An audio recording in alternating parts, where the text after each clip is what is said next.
está aqui conosco Marcos Antônio Galindo, que é advogado, um exímio trabalhador da Fiesp, e hoje vai falar sobre feitiçaria. Tudo bem, Marcos? Você está bom? Tudo bem, graças a Deus. É uma satisfação muito grande estar aqui nesta casa para falarmos de um tema tão recorrente como este, né? Feitiçaria, mal olhado, olho gordo. Quem não tem uma situação como essa, né? É verdade. Nós recebemos muitas perguntas dos nossos queridos amigos, que até eu gostaria de explicar que nós não costumamos trazer o nome daqueles que fazem as perguntas, porque, em geral, eles mesmos dizem que não é o verdadeiro nome, que eles colocam um cognome porque não querem ficar conhecidos ou não querem que saibam dos seus problemas. Por isso eu gostaria de tranquilizá-los, porque jamais nós vamos fazer uma coisa dessas, né, de trazer aqui a público os problemas que vocês tenham nos confiado. Então, um dos problemas é realmente sobre feitiçaria. Muitos perguntam, Galindo, posso te chamar de Galindo, claro, né? Claro, você é muito conhecido aqui na casa de Galindo, trabalhador da Transitória, exímio trabalhador, né? Que bom. Então, Galindo, as pessoas perguntam muito sobre mal olhado. O que é, afinal, o mal olhado? Você poderia dar uma explicação? Claro, Silvia, eu poderia explicar sim. Na verdade, o mal olhado, por assim dizer, é uma vibração intensa, um pensamento dirigido a alguém ou a alguma coisa, normalmente decorrente de inveja, de ciúmes. Se formos remontar a história, nós vamos verificar já nos 10 mandamentos mosaicos, não cobiçar a casa do próximo, a mulher do próximo, nem seu boi, nem seu jumento, nem seu escravo e sua escrava. Não é? É verdade. Ou seja, o homem, por natureza, tem esta questão de estar desejando o que é do outro e acaba desencadeando essas questões como mal olhado, também conhecido como olho gordo, né? Olho gordo também, Isso, é verdade. popularmente é mais conhecido até como olho gordo mesmo. Né? Então, para nós espíritas, mal olhado e olho gordo são crendices populares. Contudo, existe um fundo de verdade em relação aos desencadeamentos das pessoas que lançam aquela corrente mental que não é, olha que coisa interessante, não é o olho, mas o pensamento irradiado. E a vontade, né, de fazer Exatamente. o mal ou de cobiçar, como você disse. Exatamente. Interessante, né? Quer dizer que... então, a pergunta dos nossos queridos amigos, pega? Olho gordo, pega? Depende. Olha, a resposta Depende. de advogado, né? Depende. É um assunto em que nós estamos aqui lidando com uma certa alegria, mas exige algumas considerações, Claro, né? claro. Alguns conceitos. Em verdade, como já o dissemos, é uma crendice popular a questão do olho gordo e do mal olhado. Contudo, quando uma pessoa desfere para outra esta corrente mental energética que falamos, se ela encontrar na pessoa para quem o pensamento foi dirigido uma sintonia, uma afinidade, poderá haver um processo obsessivo e, portanto, aquela pessoa poderá sofrer as consequências daquele pensamento. Ah, entendi. Todavia, é importante que se diga que pela lei de ação e reação, porque ninguém pode sofrer uma consequência de algo que ela seja inocente, ela só sofrerá os efeitos se ela, de alguma maneira, estiver sintonizada com aquelas energias.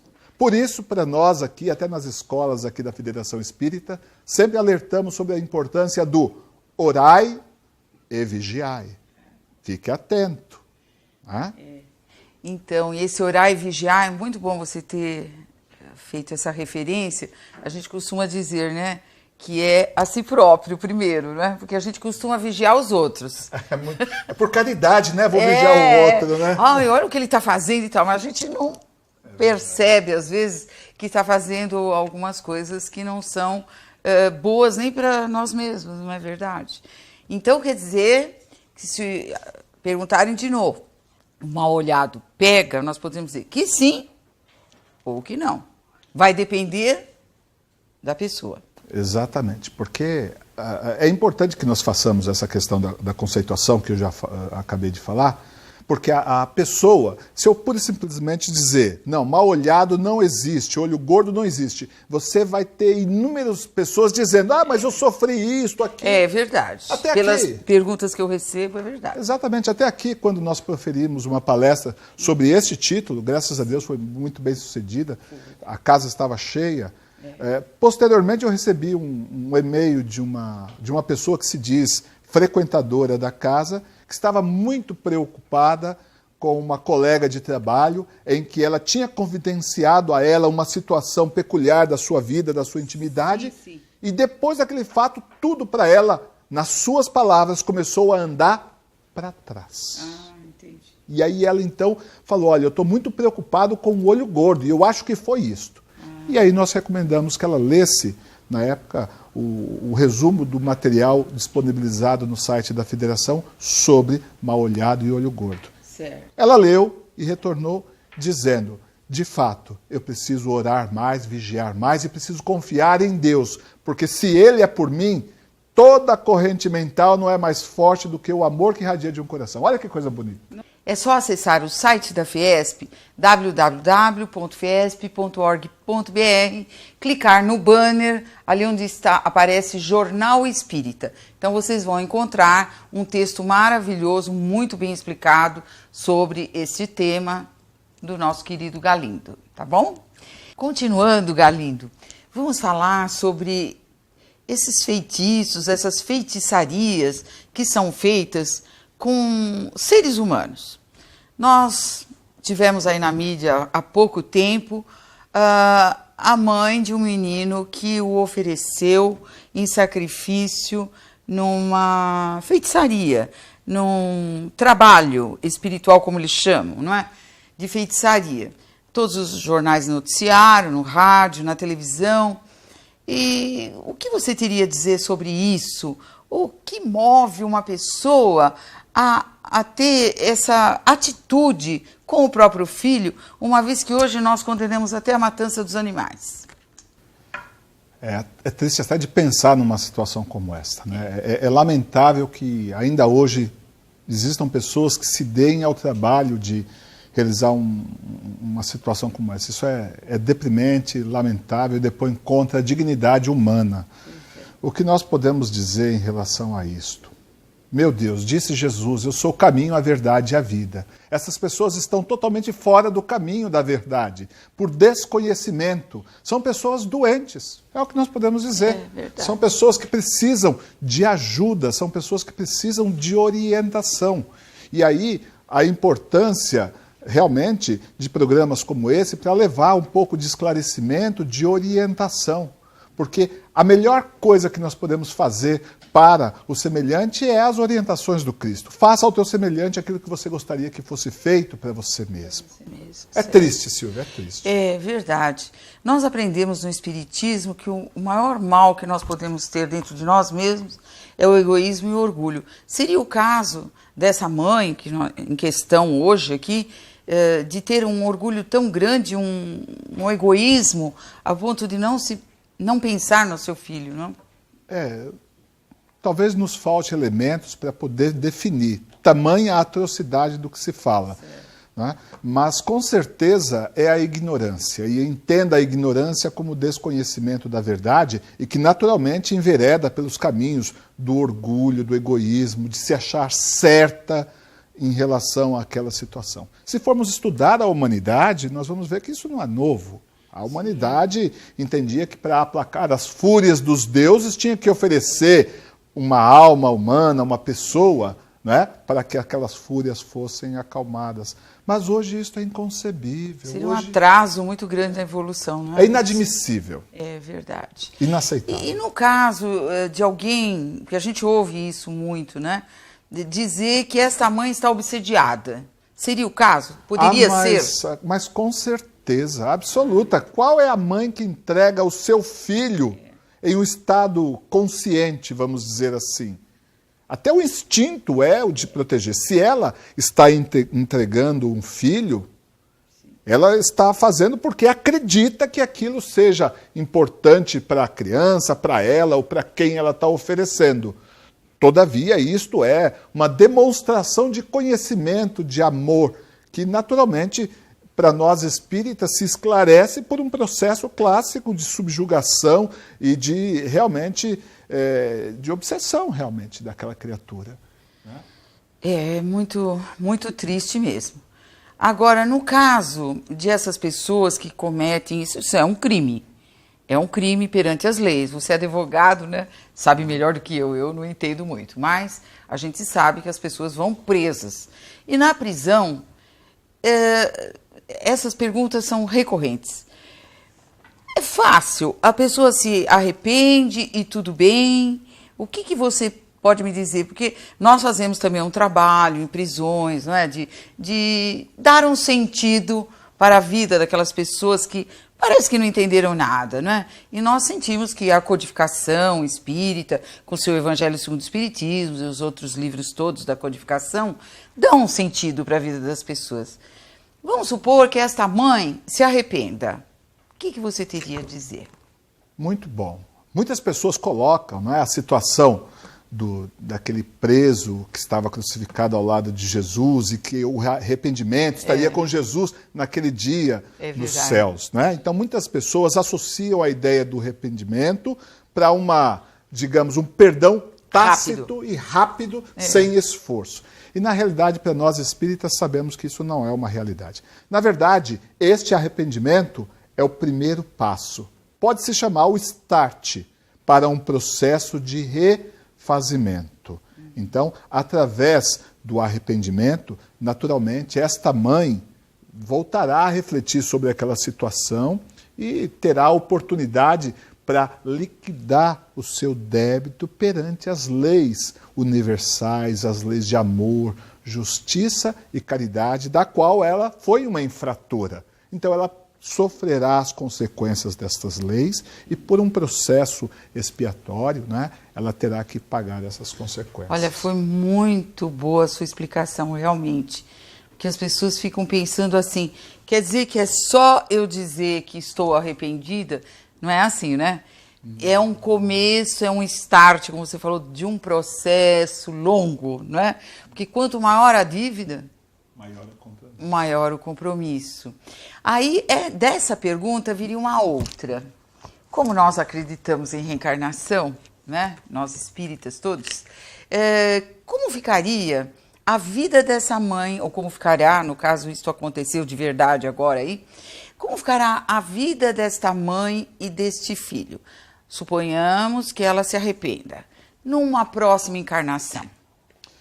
Muito bem. Eu até acrescentaria um pouco mais. Além de acreditar na reencarnação, eu sei, eu sinto por todas as minhas fibras do meu ser. Que bom. E com relação a essa mãe, dentro desse processo, para nós espíritas, sabemos que ninguém está no lugar errado, com amor trocado. É sempre pela divina sabedoria que nós acordamos todo dia com a família que nos é ideal. Com a família onde nós vamos, digamos, seguir o nosso processo de evolução. E dentro desta linha, naturalmente, tanto este filho quanto esta mãe estavam unidas. Só Deus e eles mesmos sabem exatamente as razões. Mas eles terão, ambos, a oportunidade de se perdoarem reciprocamente, tanto o filho em relação à mãe, quanto a mãe em relação ao filho, porque quando você olha esta situação sob o prisma do agora, estará se tendo uma injustiça contra este filho. Mas pelo processo de múltiplas existências, talvez isso não seja uma realidade, digamos, tão clara. De tal sorte que somente quando o amor, que é o que dá sentido à vida de qualquer criatura, se fizer presente na vida destas criaturas, a sua existência terá um novo sentido, uma nova direção. Então, veja bem, a gente vê como aí é importante a reencarnação, não é? Para que os espíritos se acertem e se amem de verdade. Um dia, pode não ser nessa encarnação ou na próxima, mas um dia, com certeza, como Deus é é sábio e é pai realmente. A gente sente que ele nos educa, que não é verdade? Porque se esta mãe, que todos hoje estão condenando, tenho certeza que a maioria das pessoas ficou indignada com uma notícia dessa, ela tem a oportunidade de reparar o erro. Não é? Isso é só Deus tão misericordioso, né? E o Espiritismo consolador para nos trazer essa importante informação. Galindo, nós precisamos fazer um pequeno intervalo, mas nós voltamos já já.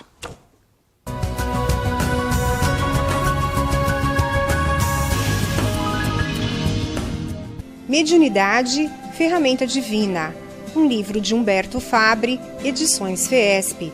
O que é mediunidade? Humberto Fabre consegue penetrar no universo das dúvidas mais frequentes sobre o assunto e, de forma didática e simples, responder a todas elas. Este lançamento e mais de 150 títulos das edições FEESP você encontrará em nossa livraria na Rua Maria Paula, número 140, ou então através do telefone 11 3115 5544, ramal 204.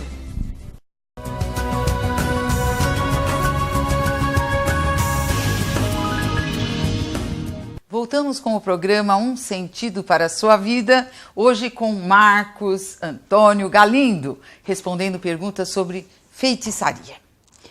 Galindo, você teve uma experiência em um programa de televisão que você estava contando lá nos bastidores a respeito dessa concepção de unicidade de existência, porque nós estávamos falando do perdão divino que sempre existe para nós espíritas. Sim. Mas como fica isso na unicidade de existência? Nós estávamos exatamente pensando sobre isso, porque quando você analisa as ocorrências de uma vida apenas com o prisma da unicidade da existência, algumas coisas não se encaixam, algumas coisas ficam sem lógica. E eu me recordo em passado recente de estar vendo um programa de televisão ao vivo em que se discutia sobre o arrependimento. E aí então o assunto começou a girar em torno daquele maníaco do parque, né? Sim, muito conhecido esse caso. Aquela questão muito triste aqui na capital. E então algumas pessoas de origem religiosa começaram a discutir aquilo, né? Alguns defendiam a ideia de que apenas o arrependimento já era suficiente para que ele estivesse salvo.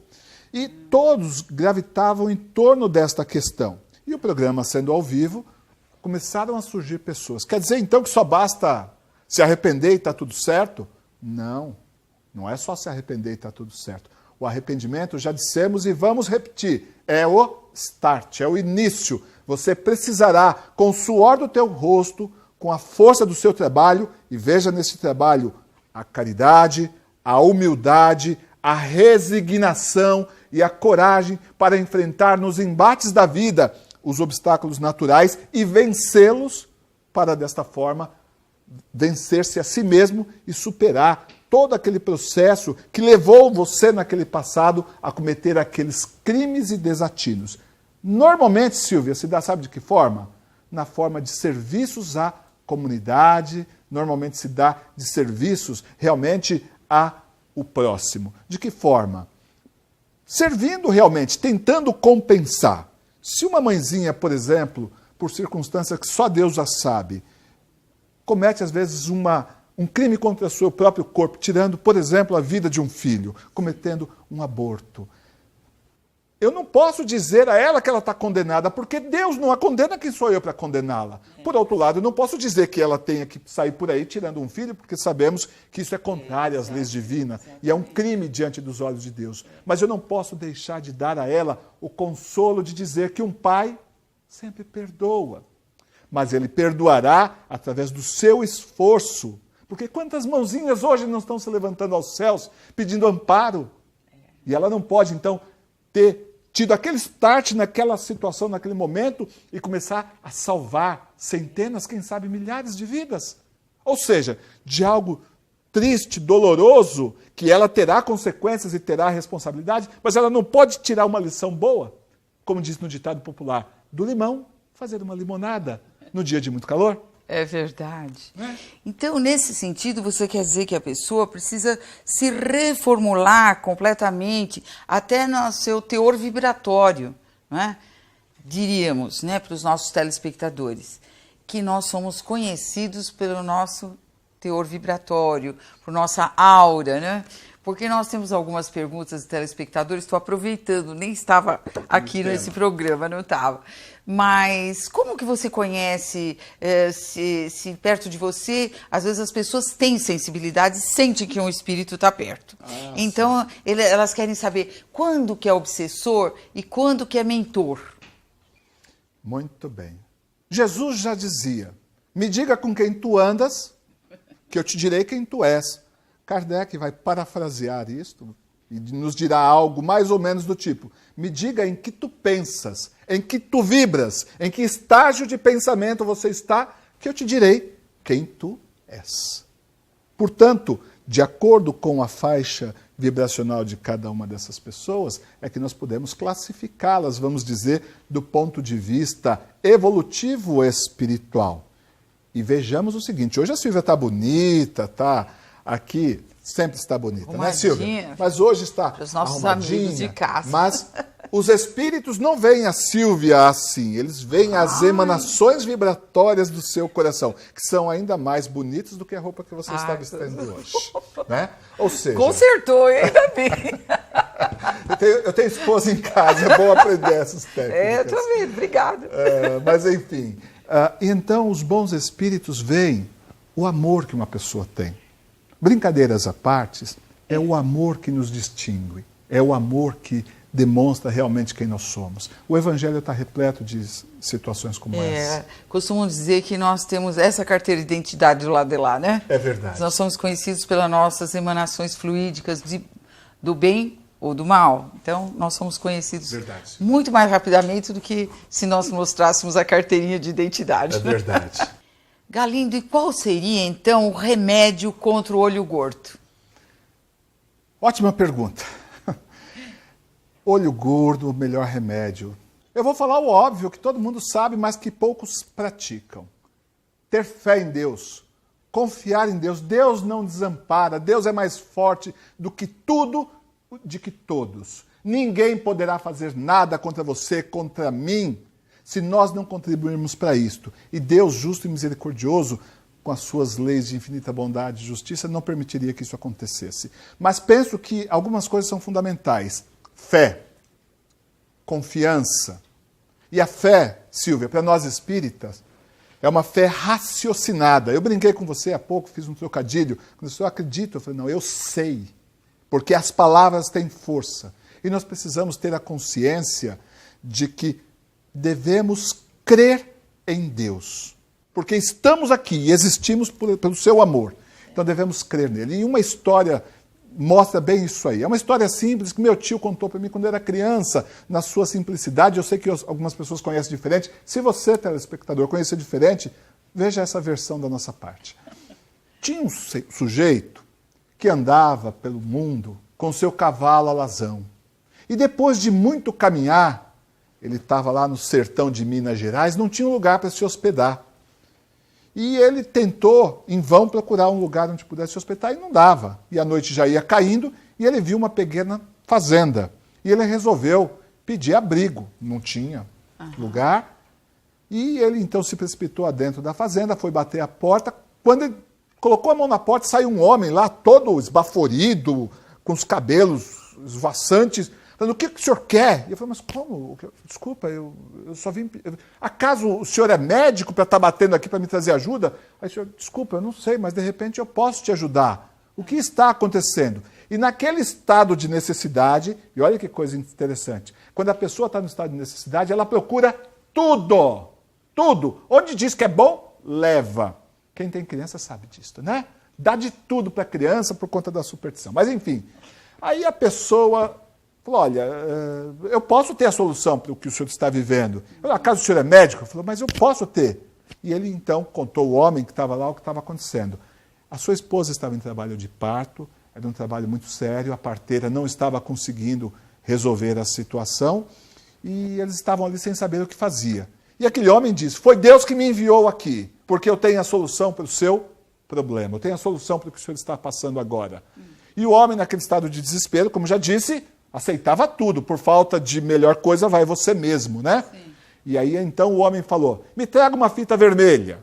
Ele imediatamente trouxe uma fita vermelha. Me traga uma folha em branco. Trouxe uma folha em branco. Me traga lápis. Me traga algumas coisas. E ele fez aquilo que nós conhecemos como um patuá. E ele começou a escrever no patuá, dobrou, colocou naquele papel, um paninho branco, fechou e disse ao homem, agora o senhor vai com muita fé, com muita confiança e coloque sobre o ventre da sua esposa e confie, porque tudo vai dar certo. O homem assim o fez. Deu certo. Tudo transcorreu bem, a criança nasceu, todos estavam bem. E aí então o homem ficou muito agradecido e foi lá agradecer ao viajante. Só que já era de manhã e o viajante já tinha seguido viagem, já tinha ido embora. E aquela história correu pelo vilarejo, todo mundo conhecia essa história. E dizem que um raio não cai duas vezes no mesmo lugar, né? Pois aconteceu. Naquela mesma fazenda, a situação se repetiu, só que com um desdobramento. Agora não era uma mulher em trabalho de parto, eram duas. E então se estabeleceu-se uma celeuma. E agora só temos um patuá. Como resolver a situação? Aí alguém teve uma ideia daquelas maravilhosas. Vamos desfazer este patuá com todo cuidado, com todo carinho. E vamos fazer 2. E tudo se resolve. E assim o fizeram. Desmancharam, desataram os nós, colocaram tudo ali e foram olhar a oração. Você sabe o que estava escrito? Não. Se para eu e meu cavalo alazão tá bom, o que me importa saber se mulher pariu ou não. E seguiu viagem. Vocês devem estar rindo, né? Tudo bem que eu não sou um comediante, não tenho dom para piada, mas existe um fundo de verdade muito grande nessa história. A fé precisa ser raciocinada. Nós precisamos entender por que precisamos confiar em Deus.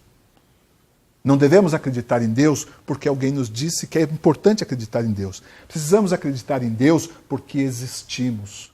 Não somos obra do acaso da natureza que aconteceu do nada. Estamos aqui por obra e amor de Deus. E se estamos passando por uma dificuldade, seja ela de que natureza for, com certeza nós haveremos de triunfar se tivermos Deus em nossas vidas. Então, se você está passando por alguma situação dessas que se dizem popularmente como olho gordo, mal olhado, inveja, mandinga, ou seja lá o que for, confie em Deus, porque contra você não haverá nada, porque Ele pode tudo. Já dizia o apóstolo, tudo eu posso naquele que me fortalece. Muito bem, Galindo, muito bem mesmo. Foi ótima essa sua história, ilustrou bastante tudo isso que você está querendo nos passar. Bom, Galindo, continuando, nós temos perguntas também sobre as amarrações. Que em muitos postes da cidade de São Paulo nós encontramos essas placas se referindo a amarrações. Amarra o seu marido, trago de volta a sua esposa. E o que você teria a dizer para nossos telespectadores sobre esse assunto? Olha, eu tenho muita coisa a dizer e uma das coisas que eu acho muito importante, eu queria aproveitar a oportunidade, é para explicar que isso que se vê nos postes não é espiritismo. A primeira consideração. Nós espíritas respeitamos o livre-arbítrio, respeitamos as individualidades e não compactuamos com certos posicionamentos. Né? Então, a primeira coisa que nós teríamos a dizer é isso. Isso não é espiritismo. Isso é espiritualismo e sobre outros aspectos ainda. Bom, quanto a essa questão das chamadas amarrações, eu mesmo já tive a oportunidade, aqui próximo, aqui na Avenida 9 de Julho, vendo lá um cartaz dizendo, traga o seu marido de volta e pague-me somente depois dele ter voltado. Ou seja, satisfação garantida ou não paga nada. E aí então nós podemos falar, mas então isso funciona mesmo? Não sejamos ingênuos. O desconhecimento da verdade é que faz com que pessoas acabem enveredando por este caminho. Nós espíritas estamos longe de sermos chamados pessoas de supersticiosas, mas esse é o conceito clássico de superstição, que é o sentimento religioso baseado na ignorância de uma pessoa que, por desconhecer os fenômenos da vida, se dá ao trabalho de procurar alguém nestas condições e, pior, pagar por isto. Que para nós espíritas temos como lema, dar de graça o que de graça recebemos. Logo, se existir algo, digamos, de puro, teria que ser de graça, jamais se cobrando. Mas, enfim, então, mas funcionou. Vamos imaginar que tenha dado resultado, que desamarrou. A Nossa Senhora dos Desatanós foi lá, desamarrou e voltou. Sim. Vamos imaginar. Então funcionou? Quando uma pessoa se submete a uma situação como essa, ou seja, de procurar vou colocar entre aspas, pseudo-vidente, um médium, dê o nome que quiser, para que esta pessoa possa interceder naquela relação amorosa, ela muitas vezes está sujeita a tudo, inclusive a se humilhar diante da pessoa amada ou do objeto desejado. E nestas circunstâncias, muitas vezes por comodismo, por facilidades, a pessoa, o objeto, tende a voltar para aquela criatura. De tal sorte que não estaria sendo necessariamente a influência dos bons ou dos maus ou dos espíritos naquele processo, porque o livre-arbítrio precisa ser respeitado, né? Então, pode acontecer de voltar por uma casualidade, como qualquer pessoa, como qualquer casal que briga, e passado algum tempo, o tempo é um senhor para a vida, ele resolve voltar. Mas daí dizer que tenha sido consequência direta daquela amarração, aí é outra história. Aí mereceria um estudo, talvez até um outro programa especial, porque o assunto é extenso e num tempo diminuto é até difícil falar. Então, mas é importante você explicar isso, porque as pessoas, às vezes, usam dinheiro que não têm, sabe? Acabam com a poupança, acabam vendendo o carro ou algum outro bem para poder pagar esses pseudo-médiums, como você mesmo disse aí, não é? E é muito triste, né? Então, eu acho que você está prestando um grande serviço para nossos telespectadores de explicar isso, que as pessoas, sabe o que acontece, Galindo? Eu até vou contar o que aconteceu um dia aqui comigo, uma senhora perguntando, me explicando o que tinha feito, que ela foi fazer essa desamarração. Aí ela foi para desamarrar, porque disseram que estava amarrado o marido dela numa amante. Então ela foi para desamarrar. Então ela contou toda a vida dela para tal vidente, ou pseudo-vidente, ou pseudo-sábio e tal. Porque cobra, não é? Então, como aqui todo o nosso tratamento é gratuito, a assistência espiritual é gratuita, a gente já acha estranho mesmo isso. Aí eu perguntei para ela, deixei contar tudo que ela contou para a vidente, tudo. De repente eu perguntei, você conversou com o seu marido a respeito? Não. Olha aí. Então, eu acho que nós podíamos abordar esse assunto de as pessoas mais conversarem com outras pessoas que acham que estão poderosas, porque se dizem poderosas. Eu amarro, eu desamarro, eu faço isso, eu trago, eu levo, eu faço o que aconteça. Na verdade, o casal não conversa, não tem aquele amor verdadeiro de confiar, né? E realmente se entender. Né? Porque se isso acontecesse, não precisaria de ninguém fazendo esse trabalho, entre aspas, como é dito. Não é? O que você poderia dizer sobre esses casamentos que são assim desfeitos, muitas vezes nós sabemos pelo próprio casal? Não tem amarração nenhuma de fora. É porque realmente a combinação fluídica ali de amor não está sendo suficiente. Silvia, ótima pergunta. Às vezes nós somos inspirados, eu tenho certeza que você foi agora para fazer essa pergunta. Penso que a humanidade hoje precisa rever alguns conceitos, alguns valores. A maioria das pessoas se casam para serem felizes. Exatamente. Mas nem todas estão dispostas a fazerem o seu companheiro, a sua parceira, você foi feliz. Excelente nessa sua colocação. E quando as pessoas têm essa ideia de serem felizes dentro de um casamento, elas estão colocando a sua felicidade nas mãos da sua companheira, do seu companheiro. E quando não há correspondência do que ela espera, começa a haver os desajustes, começam a haver os problemas. E a primeira consequência destes problemas, eu digo por experiência prática, militando na área de família, em processos tristes, dolorosos de divórcios, que não existe diálogo entre, não vou dizer entre o casal, entre a família. Diálogo fraterno.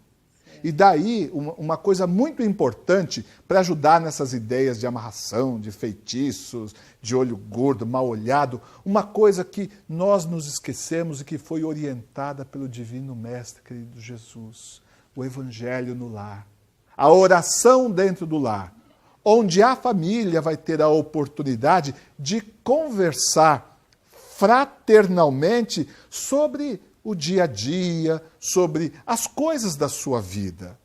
Dentre elas, por exemplo, o marido e mulher conversarem entre si sobre o que um não gosta em uma situação comum da vida. Então, muitas vezes, ela diz, eu não vou falar isso a ele porque eu vou aborrecê-lo, não. E ela vai, digamos, armazenando isto, até o dia em que ela não aguenta mais, estoura e descarrega tudo. E ele também.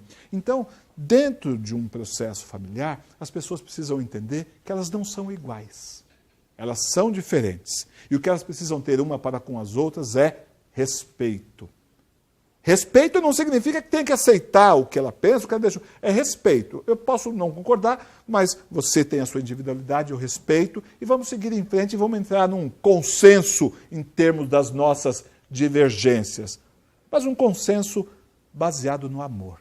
Quando isso acontece, estas ideias de amarrações, de olho gordo, de mal olhado, todas elas acabam caindo por terra, porque são essas coisas comezinhas da vida que desencadeiam os processos por onde alguém acaba, olha, está acontecendo isso comigo porque fulano, beltrano, né?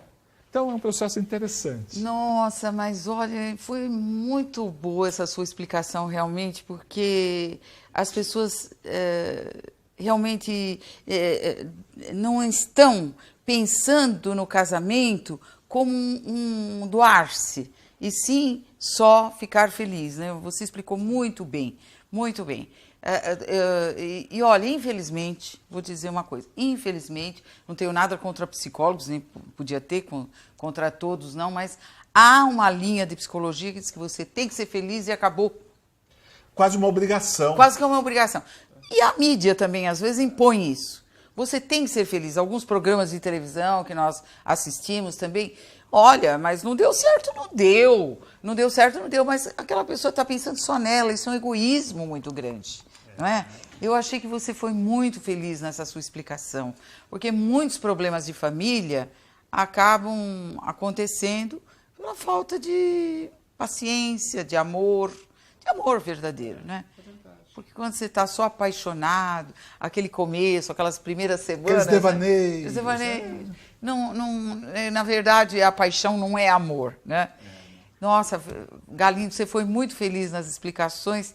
Eu não sei nem como agradecer, porque eu gostaria de estar aqui com você mais tempo, o dobro ou muito mais, mas infelizmente já estou sendo avisada que o nosso tempo está acabando, então gostaria que deixar as câmeras para as suas despedidas, com a promessa de que virá a próxima vez aqui. Nós vamos falar... Vocês estão vendo, ela está prometendo. Não, eu estou querendo que você prometa vir. Da minha parte está prometido. Então tá bom. Só combinar dia e horário, estarei aqui, se Deus assim permitir. Tudo bem.